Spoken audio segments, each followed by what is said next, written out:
Top shelf S-Works Levo or ethically upgraded base model Levo. Back to back on a simple set of trails, and we'll see which one rides the best. There's no arguing that the S-Works badge demands the most respect of any badge in the cycling industry. This 2022 S-Works Gen 3 Levo represents the high watermark of mountain biking post-COVID, initially retailing for $15,000. A few years later, after the carbon S-Works Levo Gen 3 came out, you could pick up this base model carbon Levo for sub $5,000. So the paint job on this bike is really good actually because it's gloss, but it's not quite as bling bling, and it's basically just another e-bike on the trail. But this one has some custom selected components, so let me run you through those. Starting off in the wheels, we got Crank Brothers Synthesis Carbon Enduro wheel set. Initially retailing for north of $2,000, high engagement and precision steering is what you can expect. The tried and true double down casing Maxxis tires are still a safe bet in 2024. Moving on to the most important thing on your mountain bike, that would be suspension. The EXT Arma has legendary damping and will still be legendary 10 years after that shock's launch. All you have to do is de-stroke or de-spring it 20 pounds, add some compression in, and you're gonna have a magic carpet. The stock Levo is made for the masses, so the stock rear linkage is pretty bland. So this one features a long stroker cascade link, making it more coil friendly and more progressive in the rear, while adding more capability and travel. Hanging out in the front, we got the RockShox Zeb. Charger 3 damper and 170 millimeters of travel. It's a spice to taste kind of fork, but it's definitely very capable. The cable actuated SRAM GX is the best value to money when it comes to drivetrains. Now, you may be like, I love my transmission, but this cable actuated one will not give you range anxiety. The base model carbon Levos parts that it comes with are less than ideal, so almost everything's been changed on this bike. So let's talk about this dropper pose. It's a hydraulically actuated bike yoke dropper. I'm personally not a big fan of this dropper because I have to lift my weight off the saddle before pushing it down. So the only thing left on our base model is the G2 SRAM guide brakes, and hopefully these aren't as bad as the initial SRAM guide brakes, but let's take a look at the S-Works Levo now. Not all S-Works are created equal. This one is pure drip, something that's cool and stylish, kind of a slangy word. So this paint job is absolutely outstanding, to the point people will pull over in the side of the trail to look at this bike. It is 2024 and this bike came out 2 years ago, but it's an absolute time capsule, and the only upgrade on this bike is Grandpa's high-rise NV roadie handlebars. So it even includes the original dork disc, so you know how unmolested this bike is. Ever since Pink Bike snapped those carbon cranks on the Kenevo, I just could never own these in the long term. But there may be some marketing thing behind here to get the weight down on this bicycle. The S-Works features a Fox 38 with some really elegant graphics to match this legendary paint job, and there's no arguing that every flagship bicycle has Kashima coated forks on it. They just got that bling bling factor. Now when it comes to the X2, I'm not going to go down that road, but let's just say this one is slurping. The S-Works Levo features the Roval Traverse SL. So whenever you see SL, that means super light. And I have my wheel builder look at these wheels, and he basically said these are straight pull cross-country spokes with really light duty carbon with an equivalent EXO tire wheel set. So thin casing tires, thin gauge spokes. It's a bit of a confused build in my opinion, having this cross-country wheel set with a Fox 38 and X2 on it. A bit of a unique brake choice with the MT7 Markura brakes. So these plastic levers do not feel very good in my opinion, but there's no doubting these calipers are damn near impressive. When this S-Works Gen 3 Levo came out, I about wet myself because I wanted this bike so bad. So the first bike I'm gonna ride is definitely the S-Works because there's nothing like jumping on your dream bike from a few years ago. The platform of the Gen 3 Levo is the perfect Goldilocks of balance and capability. It is one of the most comfortable bikes I have ever felt, giving you a perfect riding position, true to its size. So I'm on an S5 S-Works, and so is the base model Levo. The component choice on this bike is giving it absolutely amazing steering qualities. This is the first thing that sticks out to me. So because of that light duty tire choice, I'm basically forced to riding my test track. No Savage Rock Gardens on this bike. The bike is super capable and jumps well. I do prefer the full 29-inch Levo, but man, the cross-country experience is absolutely phenomenal. Super responsive steering. So I'm running through my brain, what could it be? It's definitely the wheel and tire choice. With super lightweight wheels, basically the bike is super responsive on cross-country trails, allowing you to get these like super sharp steering angles.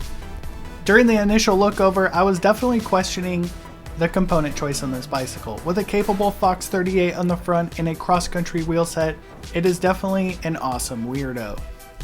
Going for a larger ride on the S-Works Levo, a long, technical trail climb to the top of the hill.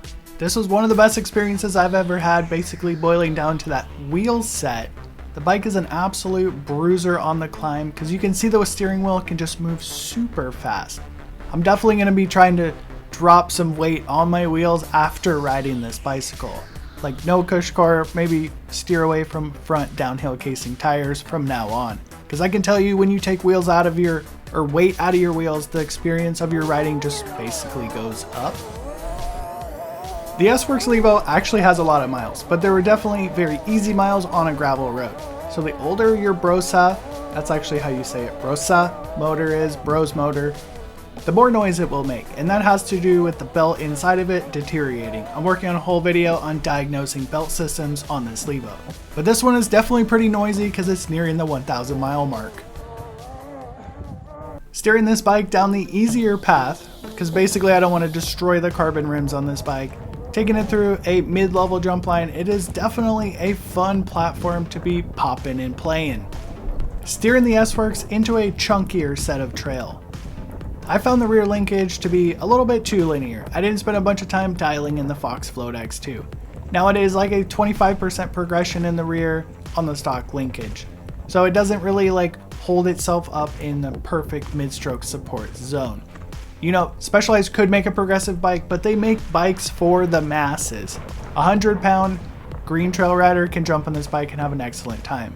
If you're a heavy-hitting enduro bike, you've got to go spend some money on some linkages. And there's enough of these bikes out there that the aftermarket is catering to modifications on these. Enjoyable experience on the S-Work is an understatement, but it was more of a learning experience for me personally, and I hope you take this away as well. The more weight you can pull off those wheels, like the more cush cores you can throw in the trash can, the better the bike is gonna feel. So hopefully you haven't watched my last 5 videos on this bike because my friend let me borrow it for a few weeks.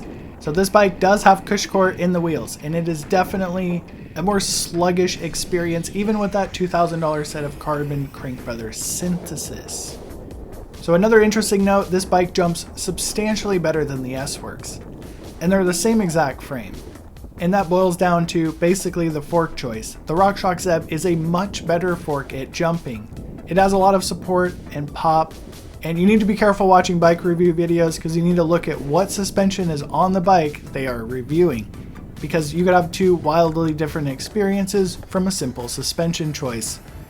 Moving on to the rear of the base model Levo is a completely better experience with that EXT coil. So what you get out of EXT is basically more pop than any air shock on the market, and you're getting all the benefits of riding a coil. So it is such an active coil shock, it can kind of be detrimental in like certain environments, like because it's so active. So you do have to kind of underspring it to tame the damper. The damper almost has like artificial intelligence because it just hovers in the mid-stroke support.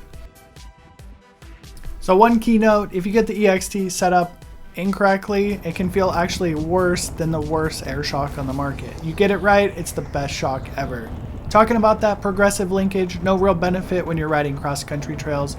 You need to cycle that shock deep into the stroke to make that cascade link worth the money. It's kind of interesting because I was repeating the same exact test tracks, and our upgraded Enduro Levo basically doesn't climb quite as efficient, even though it's the same frame. It's really interesting that the component choice can really dictate how your ride is gonna go. So onto the noise. So basically this bike has sub 300 miles and the motor is extremely quiet. So as your Levo motor basically gets older, it's gonna get more noisy. And that's just basically telling you what the life of the belt is inside the Brosa motor.